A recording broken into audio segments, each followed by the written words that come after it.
ఒక చిన్న విషయంలో ధ్యానించుకొని ప్రార్థన చేసుకొని కొడుకును ముగించుకుందాం. దేవుడిచ్చినటువంటి ఈ యొక్క 2025వ సంవత్సరంలో నుంచి 2026వ సంవత్సరంలోనికి దేవుడు మనల్ని తీసుకొని వచ్చి ఉన్నాడు. నిజముగా దేవుడు మనందరి జీవితాలను వెలుగుమయముగా మార్చి ఆయన కృపలు ఆయన కాపుదలను మనందరినీ బలపరిచి స్థిరపరిచి పరలోకం కొరకు నిలబెట్టాలని ఆయన ఎదురు చూస్తూ ఉన్నాడు కనుక పాత జీవితము కొత్త జీవితము అనే దాని గురించి మీ అందరికీ కొన్ని విషయాలు తెలియపరచుకున్నాం.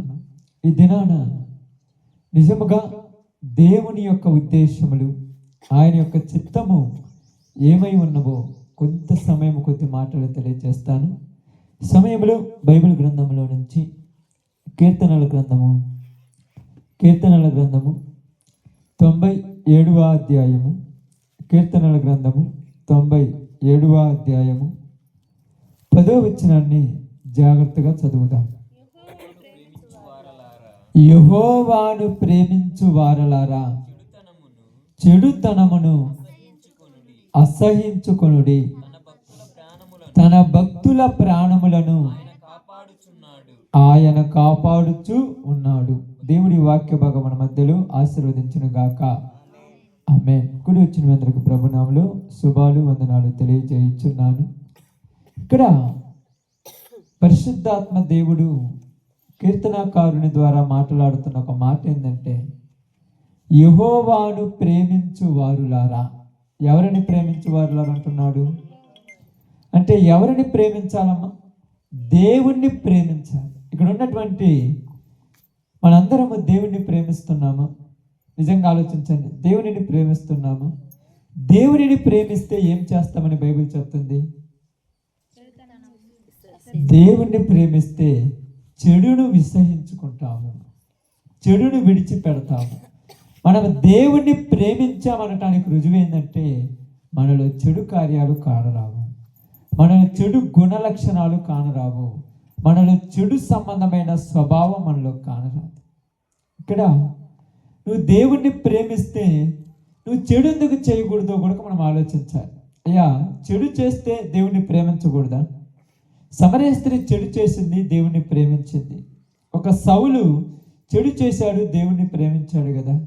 అంటే చెడు చేసినంత మాత్రాన దేవుణ్ణి ప్రేమించలేమా అనేది ఒక ఆలోచనగా మనం ఆలోచించినప్పుడు, చెడు చేయకూడదు అని ఎందుకు దేవుడు చెప్పాడంటే, చెడు ఎదుటివానికి ఏమి కలుగు చేస్తుంది? కీడు కలుగు చేయొచ్చు. ఎదుటివానికి కీడు కలుగు చేసే నీవు దేవుని ప్రేమించావనేది కానే కాదు. ఇక్కడ బైబిల్ ఏం చెప్తుందంటే, మీరు చాలా సార్లు చూసినప్పుడు నిన్ను వలె నీ పొరుగు వారిని ప్రేమించమనే మాట మనకు తెలియపరుస్తుంది బైబిల్ మొత్తం. ఈ రోజులలో దేవుణ్ణి ఎరిగాము, దేవునిలో ఉన్నామని చెప్పుకుంటున్నాము, కానీ మనుషులు దేవునిని ప్రేమించడం మర్చిపోయారు. దేన్ని ప్రేమిస్తున్నారంటే దేవుని పోలిక, దేవుడు ఏర్పాటు చేసిన లోకాన్ని ప్రేమించే వాళ్ళు ఎక్కువైపోయారు. లోకం మీద ఆశలు, లోకం మీద కోరికలు, లోకం మీద లేనిపోయినటువంటి ఆ యొక్క ఆలోచనలు వెళ్ళిపోయిన మనుషుడు దేవునికి విరోధిగా మారి వాని కోరికల ప్రకారం జీవిస్తూ ఉన్నాడు. అందుకని ఇక్కడ ఒక వ్యక్తిని యేసు ప్రభువు ఒక మాట అడుగుతున్నాడు. ఏమని అడుగుతున్నాడంటే, యోహాను సువార్త 21వ అధ్యాయము బాగా చూడండి. కొంత సమయం జాగ్రత్తగా మనము కొద్ది మాటలు శ్రద్ధగా విందాం. యోహాను సువార్త 21వ అధ్యాయము 15వ వచనాన్ని జాగ్రత్తగా చదువుదాం. వారు భోజనము చేసిన తరువాత యేసు సీమోను పేతురును చూసి, యోహాను కుమారుడు అయిన సీమోను, వీరి కంటే నీవు నన్ను ఎక్కువగా ప్రేమించుచున్నావా అని అడుగగా అతడు, అవును ప్రభువా. ఇక్కడ యేసు ప్రభువారు పేతురు అనేటువంటి ఒక ఆయన, మనలాగా దేవుని నమ్ముకున్న ఒక ఆయన దగ్గరికి పోయి ఏమని అడుగుతున్నాడంటే, పేతురు, వీళ్ళందరికంటే నువ్వు నన్ను ఎక్కువ ప్రేమిస్తున్నావు అని అడిగాడు. ఎందుకు అడిగాడని పేతురుని చెప్పండి. ఇక్కడ 10 మంది ఉన్నారనుకోండి, 10 మందిలో ఒక వ్యక్తిని ప్రత్యేకంగా బయటికి పిలిచి వీళ్ళందరికంటే నువ్వు నన్ను ఎక్కువ ప్రేమిస్తున్నావు అంటే మిగతా వాళ్ళు బాధపడతారు కదమ్మా. కానీ ఇక్కడ యేసు ప్రభు వారు అడగటానికి గల కారణం ఏమిటి? యేసు ప్రభు వారు అడగటానికి గల కారణం ఏంటంటే, పేతురులో ఉన్నటువంటి లక్షణాలు వేరుగా ఉన్నాయి. పేతురు ఎలాంటి వాడంటే, చెప్పేటప్పుడు చాలా గొప్పగా చెప్పేవాడు పేతురు. ఏం చెప్తాడు చెప్పండి పేతురు? అయ్యా, నీ కోసం నా ప్రాణమైనా, అంటే యేసు ప్రభువు కోసం ప్రాణమైనా ఇస్తానన్నావు కదా, నా కోసం ఏదైనా చేస్తానన్నావు కదా, నా కోసం ఏ పనైనా చేస్తానన్నావు కదా, నా కోసం నువ్వు ఏ పనైనా చేస్తానని అన్నావు కాబట్టి నువ్వు నన్ను ఎక్కువగా ప్రేమిస్తున్నావా అని అడిగాడు. అవును ప్రభువా. ఏమన్నాడు ఆయన? అవును ప్రభు. నువ్వు నన్ను ఎక్కువగా ప్రేమిస్తున్నావా? అవును. అంటే మిగతా వాళ్ళు తక్కువగా ప్రేమిస్తున్నారని అర్థమా? మిగతా వారు తక్కువగా ప్రేమిస్తున్నారని అర్థమమ్మా? బాగా ఆలోచిద్దాము. ఇక్కడ మీకు ఒక సందర్భం, అంటే 26వ సంవత్సరంలోనికి 1వ తారీఖున మనం ఈ ప్రాంతంలో దేవుని యొక్క సువార్త చెప్తున్నప్పుడు నీకు దేవుడు తెలియచేస్తున్న ఒక స్వచ్ఛమైన మాట ఏంటంటే, నీవు దేవుణ్ణి ఎక్కువగా ప్రేమిస్తున్నావా? ఎందుకు ప్రేమించాలంటే, దేవుని నువ్వు ప్రేమిస్తే ఆయన నీ ప్రాణమును కాపాడుతాడు. ఆయన నీ ప్రాణమును కాపాడేవాడు. నీ జీవితాన్ని మార్చి నిన్ను పరలోకం కొరకు నిలబెట్టేవాడు. ఇక్కడ నువ్వు దేవుణ్ణి ఎక్కువగా ప్రేమిస్తున్నావని అడుగుతున్నావు. అయ్యా, నువ్వు నన్ను ఎక్కువగా ప్రేమిస్తున్నావా అంటే, పేతురు ఏమనుకున్నాడంటే, నేను అసలు ఎందుకు నన్ను ఇలా అడుగుతున్నాడు, అసలు అడగటానికి గల కారణం ఏందని ఆలోచించాడా? ఆలోచించాలా పేతురు ఒకటే చెప్తున్నాడు, అవును ప్రభువా, నేను ఎక్కువగా ప్రేమిస్తున్నాను. ఈరోజు బాగా ఆలోచించాను. ఈ రోజులలో దేవుణ్ణి ప్రేమించడం అంటే మాటలతో చెప్పటం కాదు. దేవుణ్ణి ప్రేమించడం అంటే ఏదో నలుగురు మధ్యలోకి బైబిల్ తీసుకొని నేను ప్రార్థన పోతున్నామని చెప్పటం కాదు. దేవుణ్ణి ప్రేమిస్తున్నామంటే దేవుడి చెప్పింది చెయ్యాలి. దేవుణ్ణి ప్రేమిస్తున్నామంటే దేవుడికి నచ్చినట్టుగా బ్రతకాలి. దేవుణ్ణి ప్రేమిస్తున్నామంటే దేవుడు అడిగినప్పుడల్లా ఏదైనా చేయాలి. దేవుణ్ణి ప్రేమిస్తున్నామంటే దేవుడు పిలిచినప్పుడు ఎక్కడి నుంచైనా బయటికి రావాలి. తెలుసా? నువ్వు దేవుణ్ణి ప్రేమిస్తున్నావంటే దేవుడు పిలిచినప్పుడు ఏం చెప్తావు? నువ్వైతే ఏం చెప్తావు? నువ్వైతే నాకు చలిగా ఉంది, నాకు బాగలేదు, నాకు జ్వరం వచ్చింది, నాకు ఇబ్బందిగా ఉంది. సాకులు కాదు, నిజాలే. నీకు బాగలేదు, నీకు చలిగా ఉంది, నీకు పని కాలేదు, నీకు ఇబ్బంది అయింది అంటే నువ్వు ఎక్కువగా దేవుణ్ణి ప్రేమించలేదు. వాటిని ప్రేమిస్తున్నావు కనుక నువ్వు దేవుణ్ణి ప్రేమించటం లేదు అని అర్థం. ఇక్కడ ఏదైనా విడిచిపెట్టి బయటకు వచ్చేయాలి. దేవుని ప్రేమిస్తే ఏదైనా విడిచిపెట్టాలి. ఎందుకు విడిచిపెట్టాలంటే, నీ పని నీ ప్రాణాన్ని రక్షించలేదు, నీ అన్నం నీ ప్రాణాన్ని రక్షించలేదు, నీ బంధువులు నీ ప్రాణాన్ని రక్షించలేరు, నీ జీవితంలో నీ డబ్బు నీ ప్రాణాన్ని రక్షించలేదు. నీ ప్రాణమును కాపాడేది దేవుడే. నీ ప్రాణమును కాపాడేది దేవుడే. అందుకే దేవుని ప్రేమిస్తే ఏదైనా పక్కన పెట్టేయాలి, దేన్నైనా పక్కన పెట్టాలి. దేన్ని పక్కన పెట్టేయమంటున్నాడంటే ఇక్కడ పేతురు, నువ్వు నన్ను ప్రేమిస్తున్నావు అంటానికి నువ్వు చూపించిన ఒక రుజువేంటి? ఆయన చూపించిన రుజువేంటి చెప్పండి అమ్మా. పేతురు యేసు ప్రభు వారిని ప్రేమించాడు అంటానికి చూపించిన రుజువేంది? మీరు ఇప్పుడు చదివితే కనపడదులే. శిష్యుని యొక్క చెవు.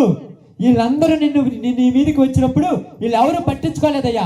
నేను నిన్ను ఒక్క మాట అంటే నేను ఓర్చుకోకుండా వాడి చెవి తెగనరికాను. నా మీదకి వచ్చిన వాళ్ళని చెవి తెగనరిగితే నన్ను ప్రేమించినట్టు కాదు. వాళ్ళు ఎన్నన్నా ఓర్చుకొని పడితేనే నన్ను ప్రేమించినట్టు. ఆమేన్. ఈరోజు దేవునిలోనికి వస్తున్నాము కానీ జీవితాలు మారల, ఆలోచనలు మారల, స్వభావాలు మారల, బుద్ధులు మారల, ఉద్దేశాలు మారల. ఎందుకు బ్రతుకుతున్నామో తెలియాలా, ఎందుకు జీవిస్తున్నాలో తెలియాలా. ఏమంటున్నామంటే యేసు ప్రభువుని నమ్ముకున్నామంటున్నావు. నువ్వు యేసు ప్రభువుని నమ్మితే నీ జీవితం మారాలి. 25లో ఉన్న జీవితం కాదు, 26లోనికి కొత్త స్వభావం రావాలి. వస్తుందా? క్రొత్త స్వభావం వస్తుందా? ఆలోచించండి. నీవు నన్ను ప్రేమించితే ఏం చేస్తావంట? చెడుతనమును విసర్జిస్తావు, చెడుతనమును విడిచిపెడతావు. స్పష్టంగా రాయబడింది చెడుతనమును. ఈరోజు 25లో చెడుంది, 26లోకి వచ్చారు, వదిలిపెట్టారా? వదిలిపెట్టారక్క. పోయిన సంవత్సరము, ఈ సంవత్సరానికి కొన్ని వదిలిపెట్టారా? పోయిన సంవత్సరంలో పగలు ఉన్నాయి, ఈ సంవత్సరం వచ్చాక ప్రేమ రావాలి. మరి అదే పగ కొనసాగిస్తున్నావేంది? అదే బ్రతుకు అలాగే ఉంది అయ్యింది. నువ్వు యేసు ప్రభుని ప్రేమించను అంటానికి రుజువేమని ఉందా? చెప్పండి. ఆ పగ పోయి ఏం రావాలి? ప్రేమ రావాలి.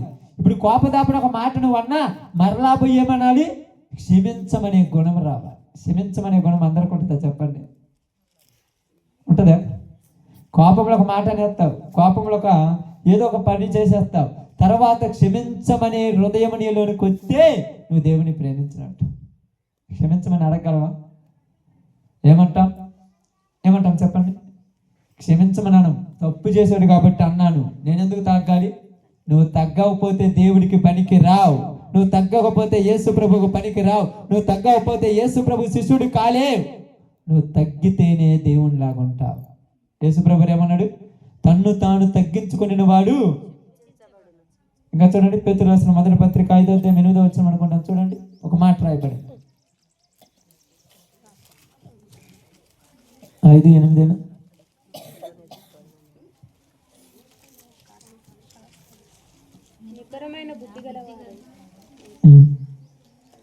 చదవండి. అదేనా?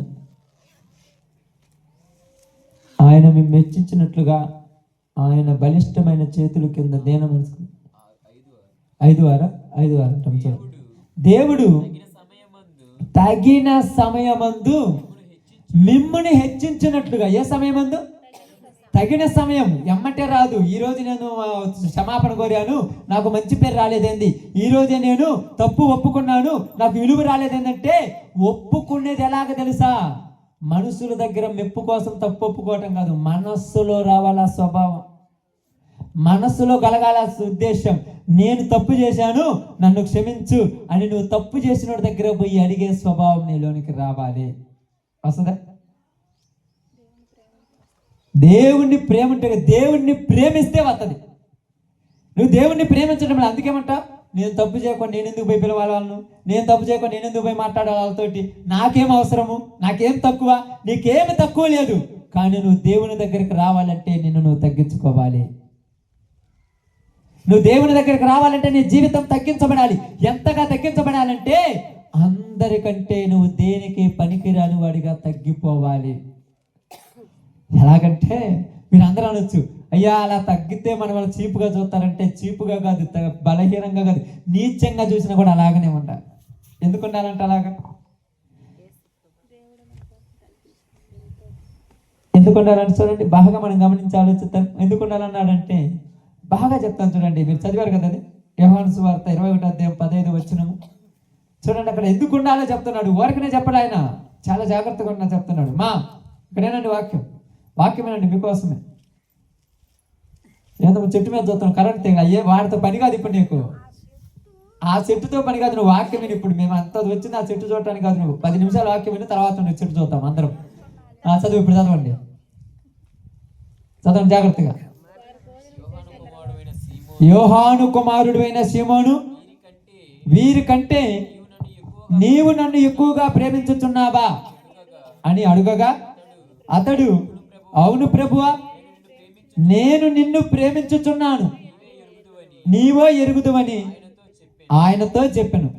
యేసు, నువ్వు నన్ను నిజంగా ప్రేమిస్తే ఏం చేయాలి? నా గొర్రెలను మేపన్నాడు. ఆయన్ని ప్రేమిస్తే గొర్రెలను మేపడం ఏంది? ఆయనని ప్రేమిస్తే గొర్రెలను మేపడం ఏంది? గొర్రెలను మేపడం అంటే ఏందో తెలుసా? నేను చెప్పండి, గొర్రెలను మేపడం అంటే గొర్రెలను మేపడం అంటే ఇలాగ మైక్ తీసుకొని బజార్లో ఎక్కడన్నా ఒక మందిరంలోనికి వెళ్ళి గొంతెత్తి చెప్పి మాట్లాడి గట్టిగా కేకలేయటం కాదు మేపడం అంటే. నువ్వు ముందు వెళుతుంటే నీ వెనక నీ అడుగు జాడల్లో గొర్రెలు రావాలి. నువ్వు కోపగించుకుంటే నీ వెనకున్న వాళ్ళు కోపగించుకుంటారు. నువ్వు పగలు పెట్టుకుంటే నీ వెనకున్న వాళ్ళు పగలు పెట్టుకుంటారు. నువ్వు ద్వేషం పెట్టుకుంటే నీ వెనకున్న వాళ్ళు ద్వేషాలు పెట్టుకుంటారు. నువ్వు తిడుతూ ఉంటే నీ వెనకున్న వాళ్ళు తిడుతుంటారు. నువ్వేం మార్గదర్శిగా అయ్యావు? నువ్వేం మార్గదర్శిగా అయ్యావు ఈరోజు? నువ్వు పగలు పెట్టుకొని నువ్వు అలాగుంటే ఎందుకు? యేసుప్రభు ఏమన్నారు? పేతురు రాసినటువంటి మొదటి పత్రిక 3వ అధ్యాయంలో అనుకుంటాను, 2వ పత్రిక 3లో చూడండి. ఇక్కడ 3:5లోనే ఇక్కడ ఉంటుంది, 2లోను. క్రీస్తు మీ కొరకు మాదిరిగా ఉండిపోయిన మాట చూడండి. మొదటి పేతురు 2:21.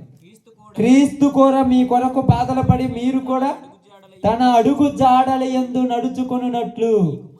ఎవరి అడుగు జాడల్లో? క్రీస్తు అడుగు జాడల్లో మనం నడుచుకోవాలి. మన అడుగు జాడల్లో ఈ ప్రాంతంలో ఉన్న ప్రజలు నడుచుకోవాలి.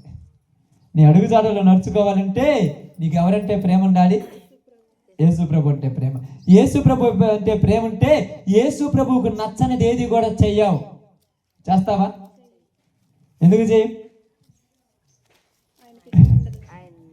ఆయనను ప్రేమిస్తున్నావు కాబట్టి, ఆయనకి ఇష్టం ఉన్నది కాబట్టి. ఎప్పుడైనా నువ్వు నిజంగా ఎవరినైనా ప్రేమిస్తే వాళ్ళకి నచ్చినట్టుగా నీ ఇష్టాలు కూడా చంపుకొని వాళ్ళ కోసం బతికేస్తా. ఇక్కడ అదే చెప్తున్నాడు, నీవు నన్ను ప్రేమించుతున్నావు కాబట్టి నా గొర్రెలను మేపమన్నాడు. నీ గొర్రెలను మేపటమా అది మామూలు విషయం అనుకున్నారా? గొర్రెలను మేపటం అంటే మామూలు విషయం అమ్మ.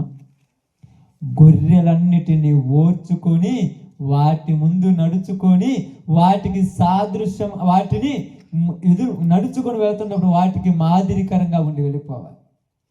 ఇక్కడ అదే చెప్పాడు, పేతురు నువ్వు నన్ను ప్రేమిస్తే నా గొర్రెలను మేపు. ఈరోజు మనం యేసు ప్రభుని ప్రేమిస్తే మన చుట్టుపక్కల వాళ్ళు మనం చూసి మారిపోయేటట్టుగా ఉండాలి. మనం 25లో ఎలాగలాగా బతికేసాం, 26లోకి వచ్చేసాం. 26లో నుంచి కొన్నిటిని తీసి పక్కనేసేయండి. ఇలాంటి మనిషి అనుకుంటున్నారు కదా, అనకుండా నిజంగా ఇంతకు ముందు లాగా లేదురా ఏమా, ఇంతకు ముందు లాగా లేదురా ఏడు, నిజంగా ప్రార్థన పోయిన ఇలా ఉంటారా అనేటట్టుగా నువ్వు మారిపోవాలి. అది యేసు ప్రభుని ప్రేమించినట్టు. ఒక కుమారుడు, ఒక కుమార్తె తల్లిదండ్రులను ప్రేమిస్తే తల్లిదండ్రులకు ఎప్పుడు కూడా ఏం తేదు? చెడ్డ పేరు తేదు. అప్పుడప్పుడు ఉంటుంది, కుమార్తె కూడా కోరికలు ఉంటాయి తెలుసు. యవ్వన కాలంలోకి వచ్చినాక కుమారుడికి కూడా కోరికలు ఉంటాయి. ఎక్కడ నేను తప్పు చేస్తే మా అమ్మ మా నాన్న 10 మందిలో తల దించుకోవాల్సి వస్తుందేమో, వాళ్ళ పరువు కోసము నా కోరికలు చంపుకొని బ్రతుకుతాను అనుకుంటారు పిల్లలు. నిజంగా తల్లిదండ్రులను ప్రేమించినాడు. మనము కూడా దేవుణ్ణి ప్రేమిస్తే మనం ఎక్కడ తప్పు చేస్తే మనల్ని బట్టి దేవుడిని ఒక మాట అంటారని మన కోరికలను చంపుకొని దేవుడి కోసం బ్రతకాలి. అది ప్రేమించడం అంటే. నాకు యేసు ప్రభు అంటే మంచి ప్రేమ. ఈ క్రిస్మస్ పండుగ రోజు నేను దేవుడి కోసం బతుకుతున్నాను, జనవరి పండుగ రోజు ఇలా చెప్పుకొని రేపు ఈస్టర్ పండుగ వచ్చినప్పుడు నేను దేవుడి కోసం ఉంటామంటే ఇది కాదు. నువ్వే కాదు, నేను కాదు, భూమి మీద ప్రతి ఒక్కరూ ప్రపంచంలో ఉన్నటువంటి 195 మంది పండగ చేసేవారు. చేయని వాళ్ళు ఎవరైనా ఉన్నారు? ప్రార్థన అంటే నచ్చిన వాళ్ళు కూడా పండగ చేస్తారు. ఆ రోజు రాత్రి చూసారు కదమ్మా, ఎంతోమంది స్వీట్లు తెచ్చుతున్నారు. అయితే తిట్టే వాళ్ళే, వల్ల ప్రార్థన పెడితే గోడనే వాళ్ళే తెచ్చి చీట్లు తెచ్చిపోతున్నారు. మరి ఏంటది? అవును, మరి వాళ్ళకు కూడా 6వ దిక్కు భక్తి ఉంది, వాళ్ళకు కూడా దేవుడు అంటే భయం ఉంది, నేను కాదనట్లేదు. కానీ ఇప్పుడు మనం ఏం చేయాలంటే మన బ్రతుకు ఎదుటి వాళ్ళను మార్చేటట్టుగా మనం మారాలి. మనం మారాలంటే చాలా కష్టం తెలుసా. అయితే నా గొర్రెలను మేపుతున్నా అన్నాడు. నేను ఎడ మేపానయ్యా, నా వల్ల కాదన్నాడు.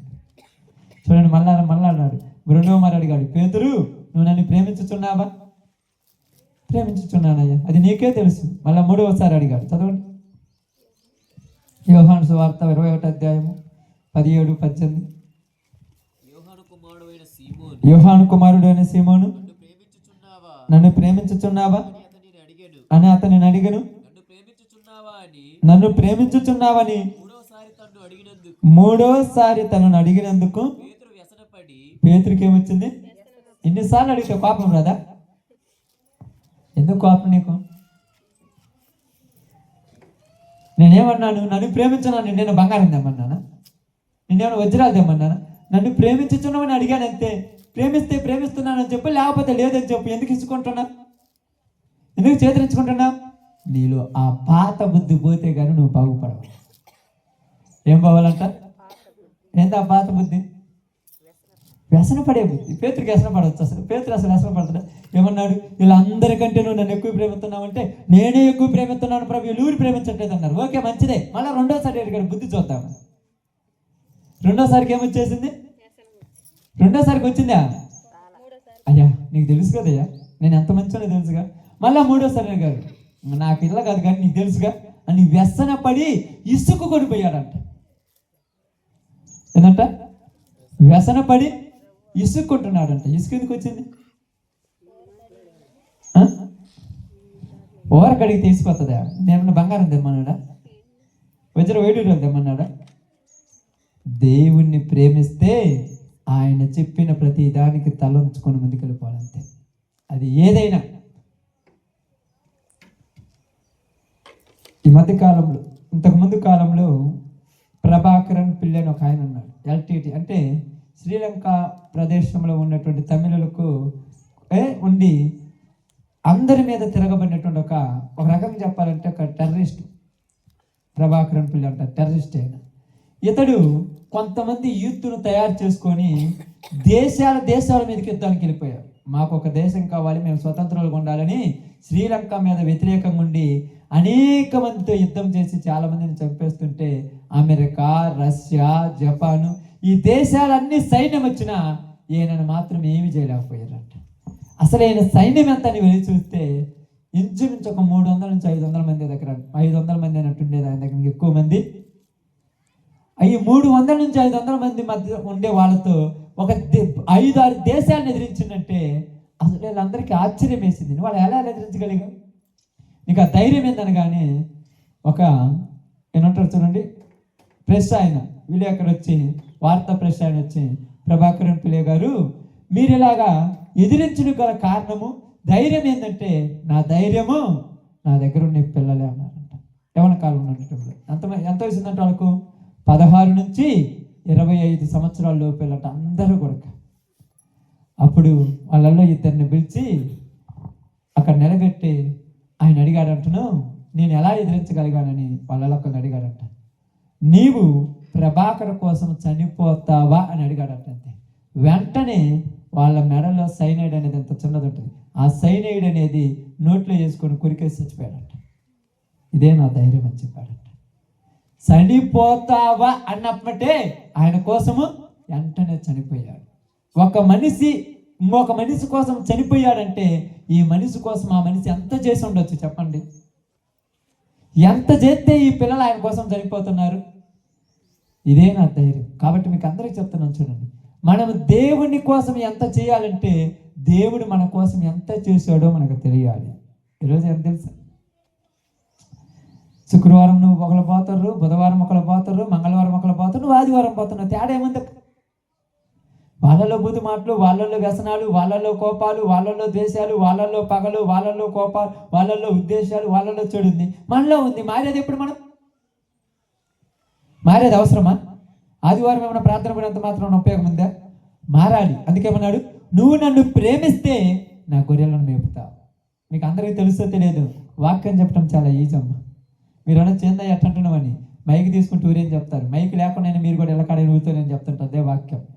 చెప్పటం ఈజీ, చెప్పిన దాని ప్రకారం చెయ్యటమే ఈ రోజులలో కష్టమైపోయింది.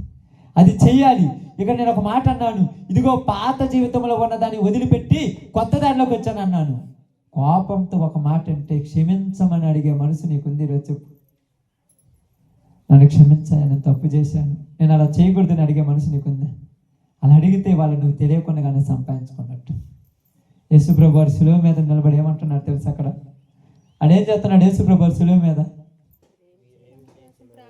ఏమి చేస్తున్నాడు అంటే ఆయన చెప్పింది అలా ఏం చేస్తున్నాడు శిలువ మీద? ఈ చేతిలో ఒక మేకు, ఈ చేతిలో ఒక మేకు, కాళ్ళల్లో మేకు, తల మీద ముళ్ళతో అల్లిన కిరీటం. ఈ తల మీద ఉన్నటువంటి కిరీటంలో నుంచి రక్తము కారి కళ్ళల్లో నుంచి పడిపోతుంటే ఆ కళ్ళల్లోకి పడుతున్న దాన్ని ఇట్లా తీసుకొని తుడుచుకోవాలంటే చేతులు లేవుగా. ఆ కళ్ళల్లో పడుతుంటే ఆ కళ్ళల్లో మంట మండిపోతుంది, చెమట అన్ని రక్తంగా గారిపోతుంటే అదంతా ఇటు నోట్లోకి గారిపోతుంది, ఈ పక్కలో నుంచి ఇది గారిపోతుంది. ఇంత చేస్తుంటే కింద వాళ్ళందరూ నవ్వుకుంటుంటే ఆ యేసు ప్రభు అంత బాధలు, మనలాగా ఫ్రీగా లేడు, మనలాగా బాగా లేడు, అంత బాధలో యేసు ప్రభు ఏమన్నాడు తెలుసా?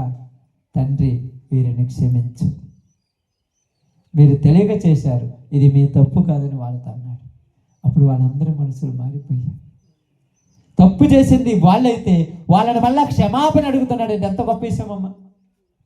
ఈరోజు నువ్వు అడగగలిగే మనసు ఉందా? నేను ఎందుకు అడుగుతాను?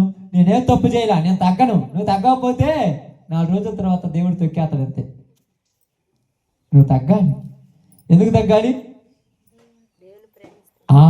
అది అది అసలు పాయింట్. అది యేసు ప్రభుని ప్రేమిస్తున్నా కాబట్టి, ప్రేమించకపోతే నీ నూరు పట్టించుకోరు. అసలు పట్టించుకుంటారా?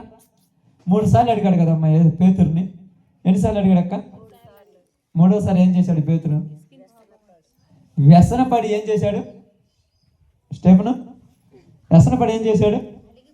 అలిగిండు. అలుగుడు ఎక్కువ. క్రైస్తవులకు అలుగుడు ఉండకూడదు తెలుసా? ఎందుకు అలిగేది? నీ సొమ్మే మనం పుట్టిన వాళ్ళకు ఎవరికి అడిగిండుగా. ఎందుకు వచ్చింది? అది ఎవరి స్వభావము? చెప్పండి, ఎవరి స్వభావం అది? తెలుసు ఎవరికన్నా? ఎవరికన్నా ఒక్కడికైనా ఆలోచించడం తెలుసు అంటే మీకు తెలుసు, కానీ చెబితే కడగడ గుర్తొచ్చింది. ఎవరి స్వభావం అది? ప్రారంభంలో ఉన్నాడు కయ్యను. ఎందుకు మూతి ముడుచుకొని పక్కన కూర్చున్నావు? మూతి ముడుచుకున్నాడు ఏమంటే. మూతి ముడుచుకోవడం అంటే ఏంది? ఎందుకు? నువ్వు సత్క్రియ చేసిన ఎడలా, సత్క్రియ చేయని ఎడల తలదించుకున్నా. అది దుష్టుని స్వభావం, ఉండకూడదు.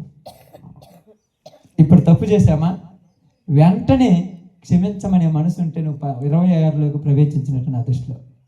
అది రాదు అందరికీ. ఏమనిపిస్తుందో తెలుసా? వాడు తప్పు చేశాడు కాబట్టి నేను వాళ్ళని తిట్టానయ్యా, నాకేం పని అడగటానికి? తప్పు చేసినాడు వాడు వచ్చి నన్ను అడగాలంట. తప్పు.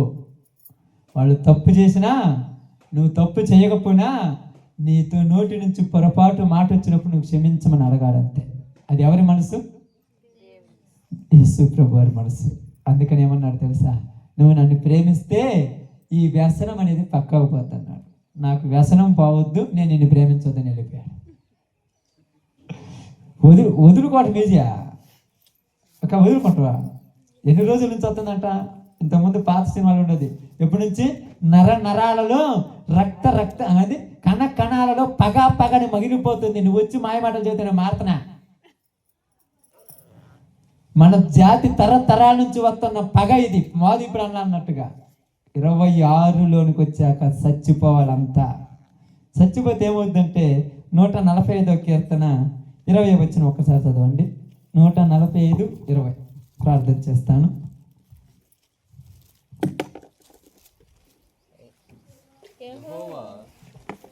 పంతొమ్మిది నుంచి చదవండి, బాగుంటుంది.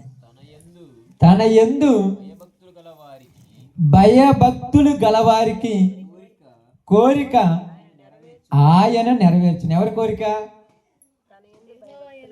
దేవుడు. యెహోవా యందు భయం ఉండాలి. భయము భక్తి అంటే తెలుసుగా. భయం ఉంటే దేవుడు ఏది వదిలిపెట్టమన్నాడు కాబట్టి వదిలిపెట్టేస్తాం. అదే కదా భయం అంటే ఏం చేస్తాం? అఖిలు, మీ నాన్నంటే భయం ఉంటే, అమ్మో మా నాన్న చెల్లు పట్టుకుంటూ కొడతానంటే, మీ నాన్న రాకముందానే చెల్లు పక్కన పెట్టి పట్టుకొని బుక్ తీసుకొని చదువుకుంటాం. అదే భయం లేకపోతే లెక్కలేతనం. భయం లేదు, భక్తి లేదు. ఈరోజు దేవుడు అంటే భయం లేదు కనుక ఏం కాదులే, ఎవరు అనరు. అలా పాస్టర్ ఇట్లా చేస్తున్నాడు, ఈ పాస్టర్ కోపాలు పెట్టుకుని వాళ్ళే కొట్టుకున్నారు, నేను కొట్టుకున్నాను అంటే వాళ్ళని అంటున్నావు. అంటే నీలో దేవుడు అంటే భయం లేదు. దేవుడు అంటే భయం లేకపోతే దేవుడు నీ కోరిక నెరవేర్చడు. ఇప్పుడు ప్రార్థన పొద్దుగోగులు చేస్తారు కానీ కోరికలు నెరవేరట్లా, భయం లేదు. మరి చిన్నదానికి పెద్దానికి ఎందుకు అమ్మ సనుగుతారు, అలుగుతారు? చిన్నదానికి పెద్దానికి ఎందుకు మూతి ముడుచుకోపోతుంటాము? మా అన్న కయ్యూని ముడుచుకోలేదంటే మనం కయ్యూని బిడ్డలు అయితే ముడుచుకుందాం. యోహాను సువార్తలో, యోహాను మొదటి పత్రికలో ఏం రాయబడింది? వాడు ఎవరంట? వాడు దుష్టుని సంబంధి. నువ్వు కూడా దుష్టుని సంబంధి అయితే ముడుచుకో శుభ్రంగా. అసలు యాడ్ నుంచి వచ్చింది నాకు అర్థం కాలేదు. ఇది బై బర్త్ వచ్చిందా అంటే కదా, ఆ బ్లడ్లోనే వచ్చింది అది. ఆ బ్లడ్ అంటే అప్పుడప్పుడు అంటారు వీళ్ళ అమ్మ నా మాట అన్నది వీడింటానికి. బై బర్త్ వచ్చిందా లేకపోతే బై బ్లడ్ వచ్చిందా? వాడు దుష్టుని సంబంధి. నీవు దేవుడు అంటే భయం ఉండాలి. ఇప్పుడు ఉదాహరణకు నేను ఒక తప్పు చేస్తున్నానంటే నాకు ఎవరంటే భయం ఉంటే తప్పు చేయను. అదే మా భార్య అంటే భయం ఉంటే మా భార్య ముందు చేయను. సంఘస్థులు అంటే భయం ఉంటే సంఘస్థుల ముందు చేయను. దేవుడు అంటే భయం ఉంటే అక్కడే చేయను. ఎందుకంటే ఆయన కళ్ళు అన్ని చూస్తుంటాయి కదా. దేవుడు అంటే భయం ఉండాలి, దేవుడు అంటే భక్తి ఉండాలి. అప్పుడు ఆయన వారి కోరిక నెరవేర్చును. తర్వాత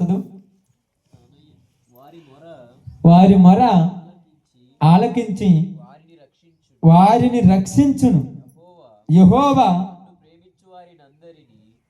తన్ను ప్రేమించు వారినందరినీ కాపాడును. ఎవరిని కాపాడుతాడంట? మిగతా వాళ్ళని కూడా కాపాడుతున్నాడు కదంటే. కాపాడటంలో 2 రకాల కాపాడటాలు ఉన్నాయి. అర్థమైందే?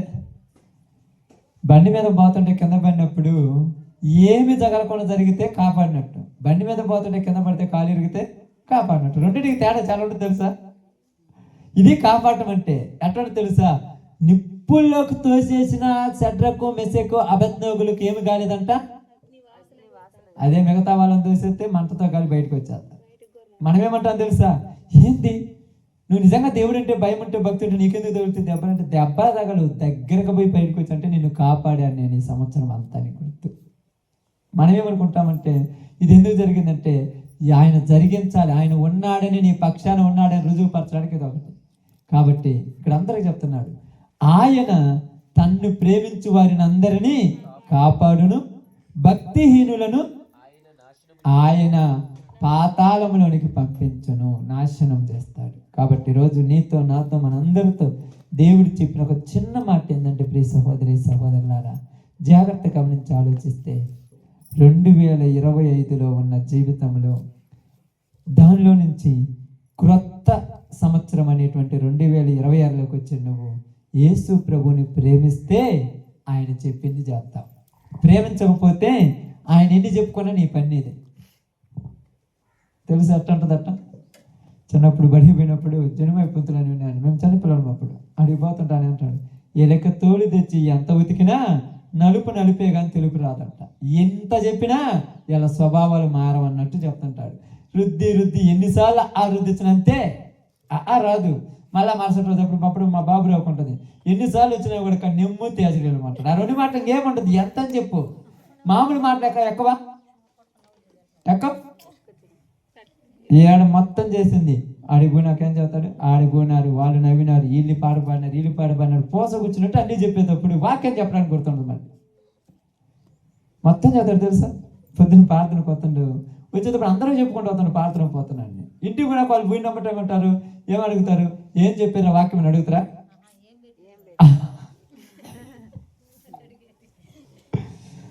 నిజంగా ఎందుకు చెప్తా అంటే, ఎగ్జాంపుల్ చెప్తాను ఏమనుకోవద్దు. ఎందుకు చెప్తున్నానంటే 26లోకి వచ్చావు, నీ జీవితంలో కొన్నిటిని ఒప్పేసుకో, వదిలిపెట్టేసి దేవుణ్ణి ప్రేమిస్తే ఆయన మందని నువ్వేం చేస్తావు?